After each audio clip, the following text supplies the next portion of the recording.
Massive healthcare overhaul, but as it turns out, the legislation is causing lawmakers on both sides of the aisle some worry. Joining us now, former Republican Communications Director Phil Musser and former senior advisor to Senator John Kerry, Josh Gottheimer. Gentlemen, thank you both for coming in today. Nice to see you.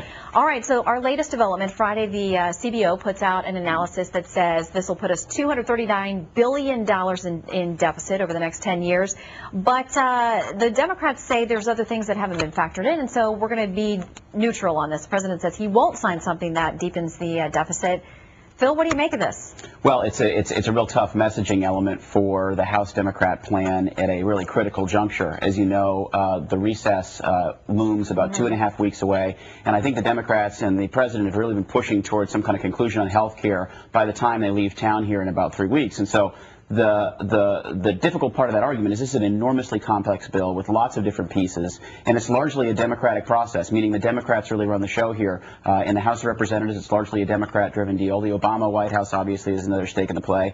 And then in the Senate, there are probably 7 or 8 United States senators who really hold the fate and balance of this deal. So it's from a messaging standpoint, this was a big setback for the president because it'll confuse the timetable and it'll address the core worry that a lot of people have, that this comes, but at what cost and how fast. Well, Josh, I mean, they are making some progress. Do you think we're going to get this done by the August recess? That seems pretty ambitious. I mean, it's ambitious, but at the end of the day, the president initially set out the timetable for October. Okay. And, good. I like it. Working it back, Josh. Okay. But I actually think he's going to get it done. I think they're going to get it done before they leave town. That said, I mean, at the end of the day, Americans are under extreme pressure with their health care costs. Premiums have more than doubled in the last 9 years. Small businesses are under pressure. The states are under enormous financial pressure over healthcare costs. It's crushing people. And so I think at the end of the day, people want progress on this. This is why they elected the president. This is why they turned back 8 years of inaction and high deficits and major national debt under President Bush. And they want the country to move forward. And I think that's what this is about.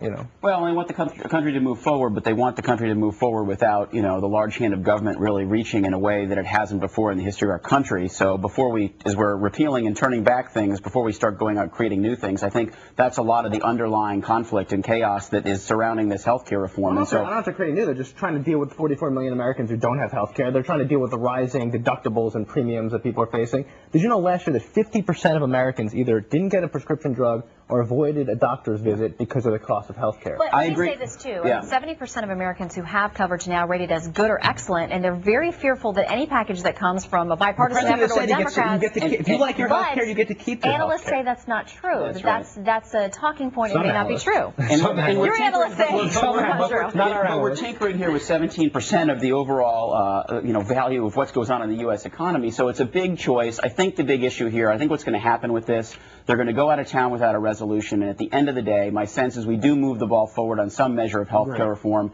Whether it's the full loaf that's being discussed now or it's a half loaf, I think is really up for debate. And so that's what your viewers should stay tuned and watch. I totally agree, and it's also about cost savings. The president came out strong on cutting costs at hospitals, pharmaceuticals. You have to look for this as a combination. This won't work unless it gives quality, affordable coverage and cuts costs. And that's how you get Republican support. I think that's how you get Republicans support. Exactly. Well, you guys agree on something. A good place to leave it. Josh and Phil, thank you very much. Thanks for having us.